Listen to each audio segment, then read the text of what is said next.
Hey everyone, Sarah here. Rewind Justice brings you revenge stories that will blow your mind. If you're ready, hit subscribe and let's go. There is one sentence a parent should never say to their child. Not in anger, not in disappointment, not even in the exhausted cruelty that sometimes leaks out of people who have stopped trying to be careful. There is one sentence that cannot be unsaid, cannot be softened in retrospect, cannot be walked back with an apology because the apology would only confirm that it was meant. My father said it to me on Christmas Day, in front of 11 members of our family, in the living room of a 4-acre compound in Connecticut that I have owned since September of 2020. He said, "You were never really part of this family. We all know it. My name is Jordan Calloway. I am 33 years old. I run a real estate development and property management firm called Calloway Meridian Group that controls approximately $94 million in assets. I hold the deed to 17 properties across 3 states, including the compound on Ridgeway Road where my father has lived for 6 years. A property he believes he owns, has always believed he owns, has introduced to neighbors and colleagues and distant relatives as his crowning achievement. His legacy house. The place he built from nothing. He did not build it from nothing. I bought it. And on Christmas Day with 11 witnesses in the room, I decided it was finally time for him to know. But first you need to understand how we got there. Because this story does not begin with a deed. It begins with a name. I was adopted at age 4. My parents, Robert and Carol Calloway, had been trying to have children for 6 years before they adopted me, and 18 months after my adoption was finalized, my mother became pregnant with my brother, Marcus. I do not remember the years before Marcus arrived. What I remember is everything that came after. I want to be fair about this because fairness matters to me even when it is not easy. My parents were not monsters. They were people who had longed for a biological child who had almost given up, and who then received what felt to them like a miracle. And who, in the ordinary human way of things, loved that miracle with a particular intensity that left everything else slightly dimmer by comparison. I do not think they sat down and decided to treat me differently. I think it happened the way most quiet injustices happen. Gradually, incrementally, in small decisions that each seemed reasonable on their own and devastating in aggregate. Marcus got the bedroom with the bay window. I got the one that faced the garage. Marcus got the better summer camps, the newer equipment, the unconditional assumption of capability.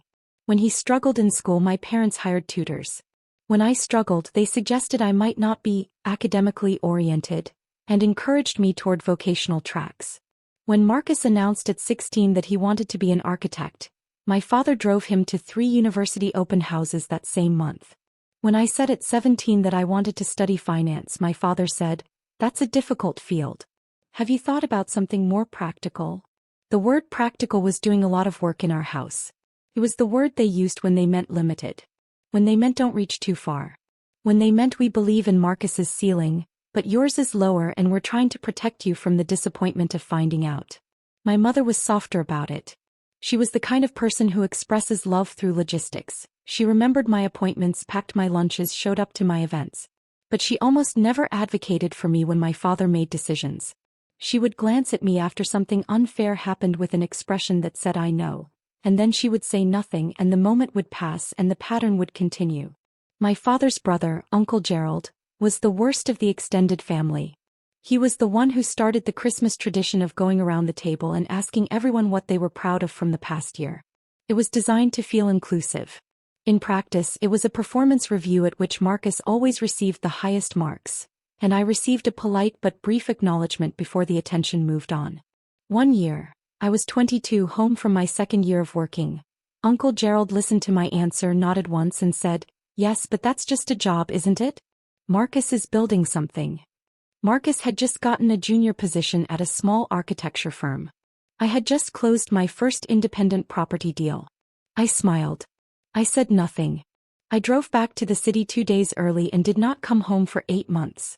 There was one exception to all of this, and her name was my grandmother. My father's mother, Eleanor Calloway. She was 81 when I was 17, sharp and direct in the way of women who have survived enough to stop pretending. She never once treated me as anything other than her grandchild.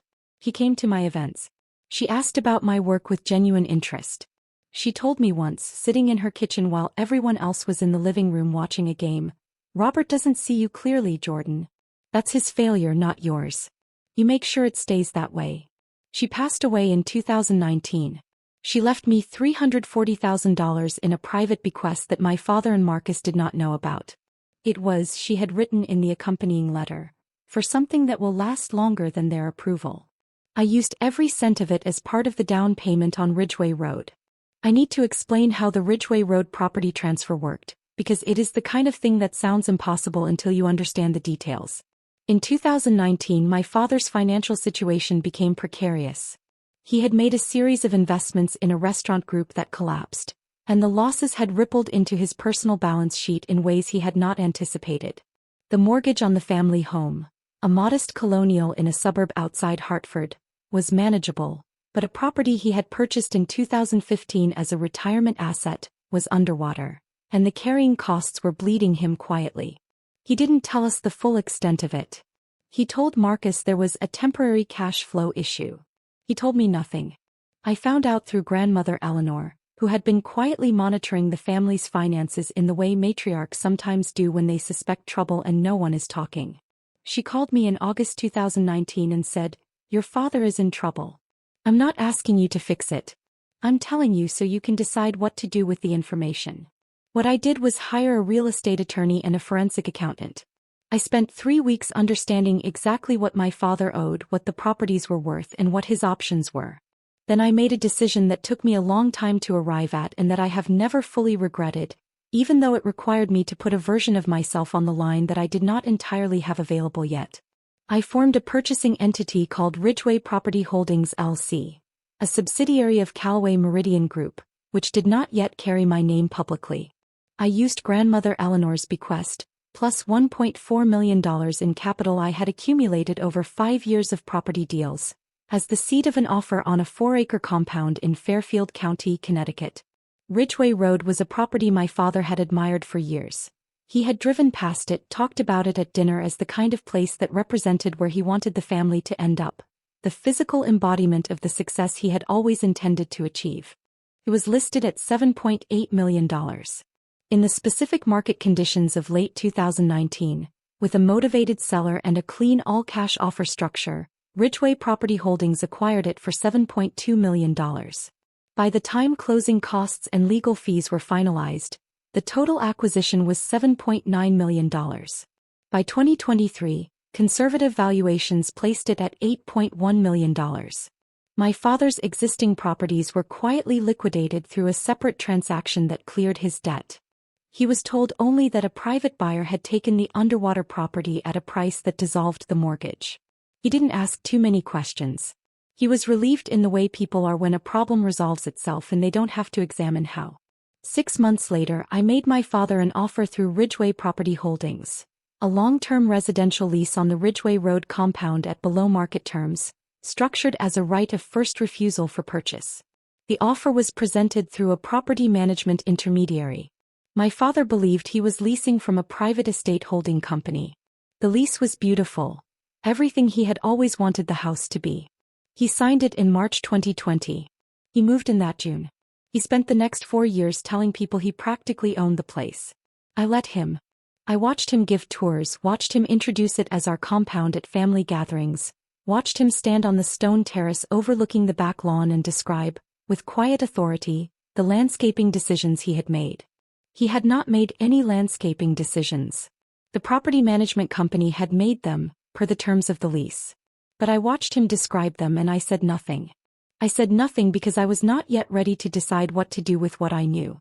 And I was watching, for the same reason I had always watched, carefully and from a slight remove, to see who my father would be if he had everything he had always wanted.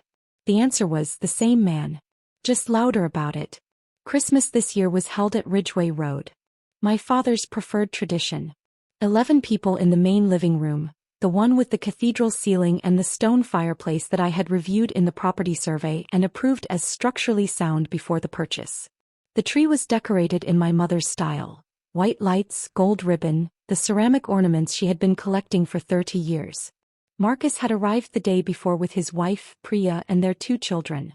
He had recently made partner at his architecture firm, which was a genuine achievement and which my father had been mentioning to anyone who would listen since October. Uncle Gerald and Aunt Renata were there. 2 cousins. A family friend of my parents named Howard who came every year and whose presence I had always found quietly reassuring because he had no stake in the family dynamics and therefore sometimes said true things. I had flown in that morning. I was carrying a leather portfolio case that contained 3 documents. I set it against the wall near the entryway and did not mention it. The day moved through its rhythms. My mother's cooking, which was genuinely wonderful. Marcus's children making noise in the way that children do at Christmas, which everyone found charming. My father in his element, moving between conversations, refilling drinks, standing near the fireplace in the posture of a man who considers himself the author of his surroundings. After dinner we moved back to the living room. My father settled into the chair he always chose, the one angled toward the fireplace, positioned slightly higher than the surrounding seating in a way that was probably not intentional but functioned like a small throne.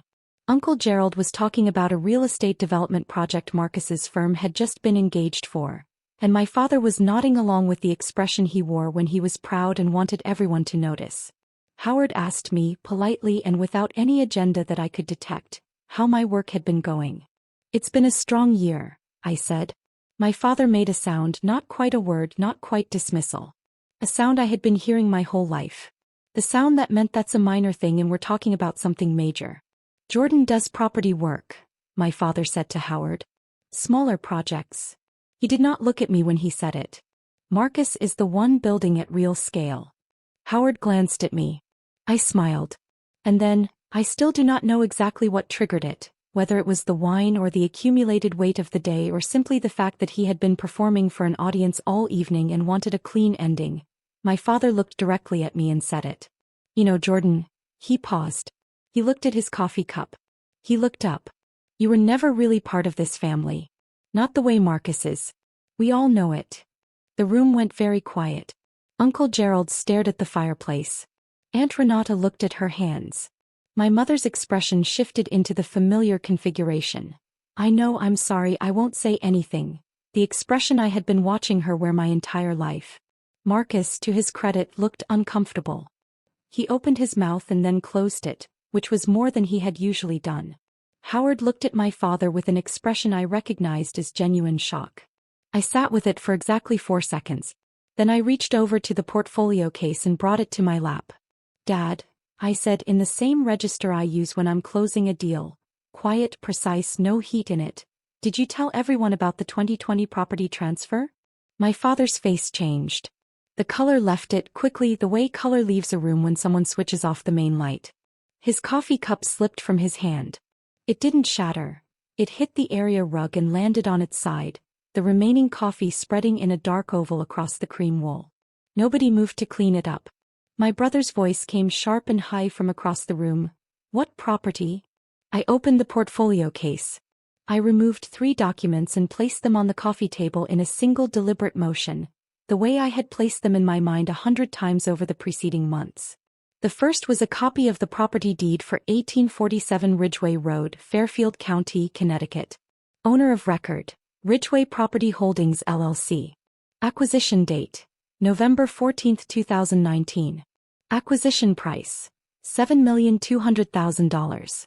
The second was the Articles of Organization for Ridgeway Property Holdings LLC, showing the sole member, Calway Meridian Group.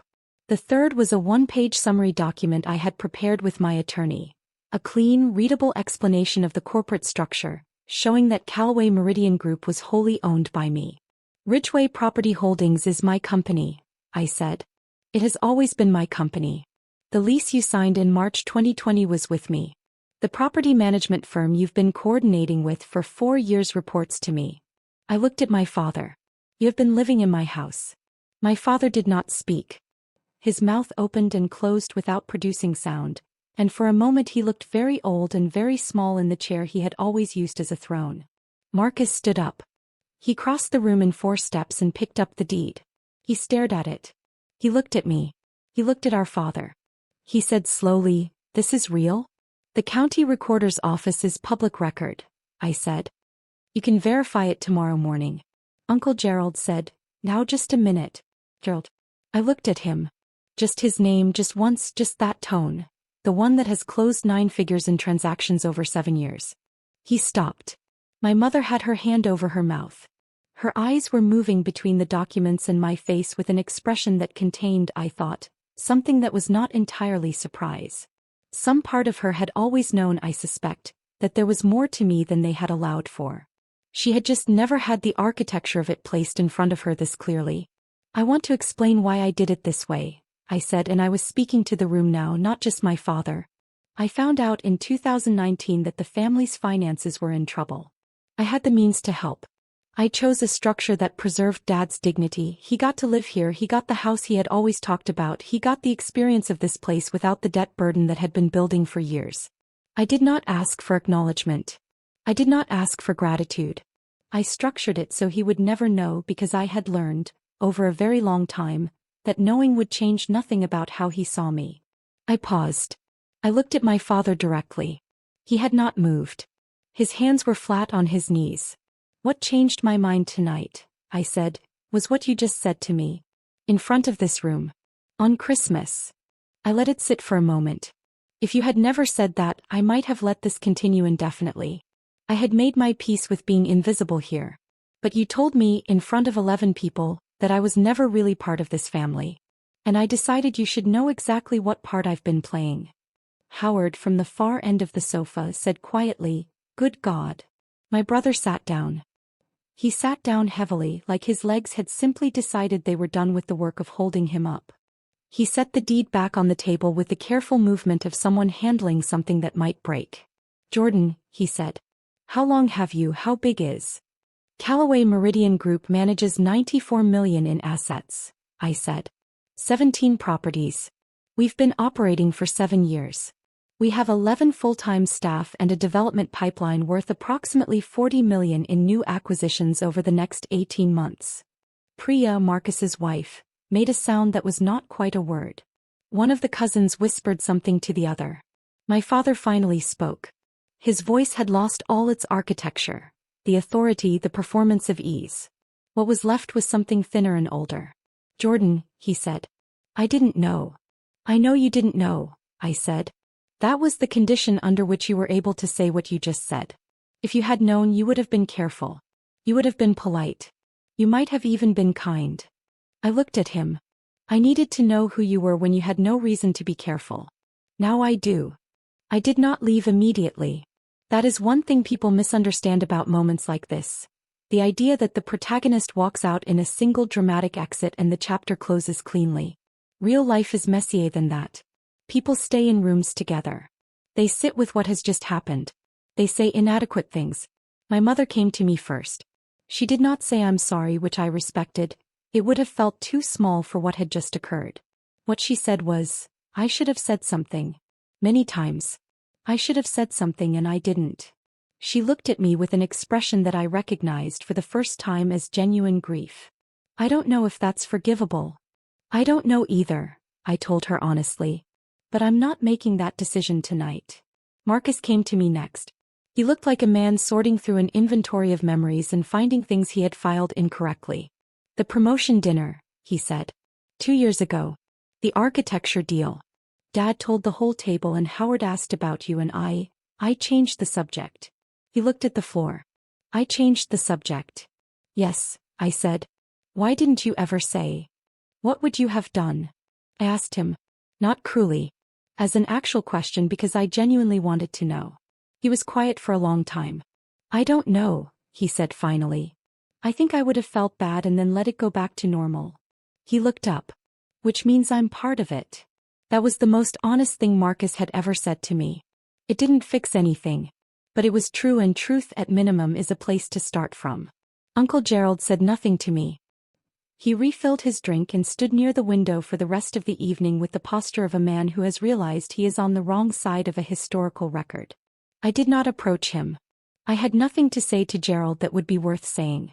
My father and I were in the same room for another 2 hours but did not speak again that night. He sat in his chair. He looked at the fire. Occasionally he looked at the deed, which remained on the coffee table, because no one had moved it and no one had the energy to decide what to do with it. He looked like a man who had been told that the ground under his feet was not what he had believed it to be, and who was trying to figure out how to walk on it now that he knew. I left at 9 o'clock. I hugged my mother. I told Marcus I would call him in the new year. I picked up my portfolio case. I drove to the hotel I had booked 3 weeks earlier, because I had known I would not be sleeping at Ridgeway Road that night regardless of how the evening went. The lease on Ridgeway Road has 14 months remaining. I have not yet decided what happens when it expires. My attorney has prepared 3 options: renewal at fair market terms, a right to purchase offer at current valuation, or non-renewal. I have not chosen. I am in no hurry. The property is not going anywhere and neither is the decision. My father called me on December 27th. I let it go to voicemail. He called again on the 28th and I listened to both messages before calling back. They were the same message, essentially, halting, careful, the voice of a man who is accustomed to authority trying to find language that doesn't have authority built into it. He said he had not understood. He said he had been wrong, not just on Christmas but for a long time. He said he wanted to talk. I called him back on the 29th. We talked for 40 minutes. It was not a reconciliation. It was a conversation, probably the most honest one we had ever had in 40 minutes after 33 years. He said things that were true and some things that were not quite true but were attempts at truth, and I gave him credit for the attempts. I told him that the property decision was separate from the relationship question, that one would not determine the other, and that I needed time to work out what I wanted the next chapter of this to look like. He said, "I understand." He said it the way people say it when they are not yet sure they do, but when they are at least trying to, which is further than he had ever gotten before. Marcus and I have spoken since Christmas. His oldest daughter, who is 9, told him she wanted to be a businesswoman like Aunt Jordan. He texted me a single emoji and then added, "I told her that was an excellent idea." That text is still in my phone. My business partner Elise raised her glass at our January team dinner and said one sentence: "I always knew the deed was going to come out eventually." Then she laughed, which made me laugh, which is exactly what I needed. There is a version of this story in which I am the villain. The adopted child who bought her father's dream house in secret and held it over the family for years, waiting for the right moment to detonate it. I understand why someone might read it that way.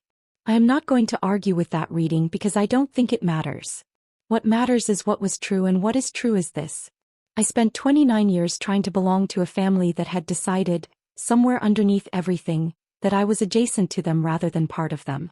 I gave financial support without acknowledgement, achieved professional success without recognition, and maintained a relationship with my father across a distance of his making because I was not ready to stop hoping that the distance would close on its own. It didn't close. It got wider. The compound on Ridgeway Road was not a trap I set. It was a question I asked over 4 years in silence without ever announcing I was asking it. If I gave you everything you said you wanted, would you see me? The answer came on Christmas in the living room in front of 11 people. No. He would not. And so I showed him the deed. I am not at peace with what my family is exactly. I am at peace with what I know. Those are different things. Peace with what you know allows you to move, to stop carrying a question that has been answered, to stop waiting for a verdict that has come in. It doesn't erase the years. Nothing erases the years. But it allows you to use what remains of them differently. I have 17 properties. I have a business I built without anyone's permission or assistance. I have a business partner who is one of the finest people I have ever known, and a small team who work hard and believe in what we're building, and an apartment in the city that feels like mine in every way that a place can feel like yours. I have a grandmother who left me $340,000 and a letter that said for something that will last longer than their approval. I think she would be satisfied with what I built from it. The best revenge isn't a moment at a Christmas table. The best revenge is 17 properties, a $94 million portfolio, and the particular freedom of no longer needing someone to tell you that you belong. You already know. The deed says so.